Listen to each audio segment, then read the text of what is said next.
నీవు ఏం చేస్తున్నావు దిది? స్వామి, ఎందుకో తెలియదు కానీ హఠాత్తుగా కామదేవుడు తన బాణాన్ని నా మీద ప్రయోగించినట్లు అనిపిస్తోంది. కామవంచలోని ఆవేశం నిన్నింత దుర్బలంగా మార్చేసిందా? ఒక సాధువు సంధ్యావందన కర్మను భగ్నం చేయడానికి నిన్ను వివసరాలుని చేసిందా? ప్రభు, నా తండ్రి దక్షుడు నాతో పాటు తన 13 మంది కుమార్తెల్ని మీకే ఇచ్చి వివాహం చేశారు.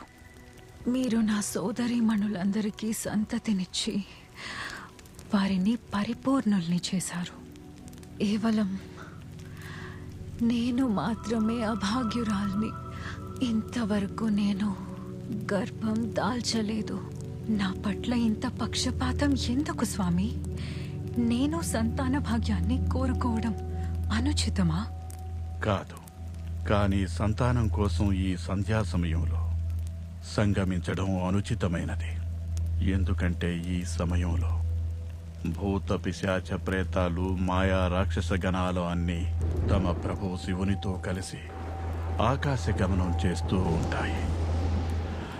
శాస్త్రానుసారంగా ఈ సమయంలో స్త్రీ పురుషుల మధ్య జరిగే సంగమం ఫలితంగా సంగమించే స్త్రీ గర్భంలో ఏదైనా అసుర శక్తి ఆశ్రయం పొందడానికి ఎంతగానో వీలుంటుంది.